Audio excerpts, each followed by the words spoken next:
right? I said both offenses produced around the same. It was 10 yards difference in the two offenses. I think if you ask their coaches, they would say they didn't perform very well on offense either. I didn't say we performed well on offense. I think both teams performed below average on offense. I just said it was about the same on both sides. I thought both defenses played extremely well.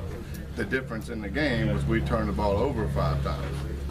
The words "great on offense" never came out of my mouth. I understand you saying you were great on offense. I was asking Shannon. It was the way you asked. Do you think Trickett was a little bit taken aback by the idea that they have the different coverages on each side of the 4-2-5 is set up? It was probably they got some pressure on us. You know, they were caving the edges down, and so you know as the game went on, it started getting more and more apparent that we were having some issues protecting. And so you know the last 3 or 4 times we did try to drop back and throw it, bad things happened. We could have turned it over about 8 times really. We fumbled it and got back on it, and then we threw it through a safety's hands one time because we were trying to get rid of the ball because of some pressure. So we got to do a better job protecting, and we got to do a better job of trusting. You know, there were times protection was good, and we were a little antsy in getting out of there, and so we got to do a better job at quarterback of trusting the protection, because there were times we could have sat in there and we had open guys and we didn't. And so they go hand in hand. I mean, you know, protection and comfort with the protection go hand in hand. But I'll give TCU a lot of credit that game. I mean, they played extremely well. I thought they would play well on defense. They covered well, you know, and then they got pressure with 4 guys, you know, and so that's tough, you know.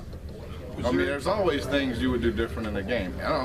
I've watched every game in my whole career on Sunday and said, well, I wish I would have done this, this, and this. You guys have the luxury of making decisions after the game about what we did or didn't do. We don't have that luxury. And so we have to make decisions through the course of the game. There's always time. Every game I've ever coached, you look back and say, man, I wish I would have done this, or wish I would have done that. And that's the case in games you win and lose. Well, okay, with that in mind, was there any, I'm going to say second guessing, revisiting play calling and some of the choices made in the 4th quarter? There is in every game. But specifically the 4th quarter. Well, I mean, I wish we would have executed well in the 4th quarter. I mean, if we'd have threw the ball 10 more times in the 4th quarter, there's a chance we'd have got beat by 20 points. If that's what people wanted, then that's fine. In my opinion, I don't really second guess what we did, more of what the execution of what we did. You know? I mean, could we have taken some more chances? Yeah, but when we were backed up on the 10, I wasn't. You know, I don't know if anybody in here felt real comfortable about doing it backed up there.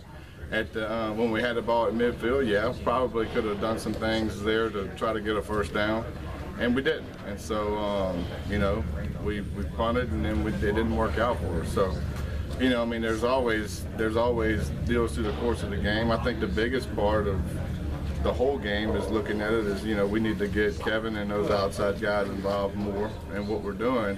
I mean, defenses are focusing on those guys and doing a good job of trying to take them away and make us go to other things. We have to do a better job, in my opinion, of coaches of being a little more creative, getting those guys involved.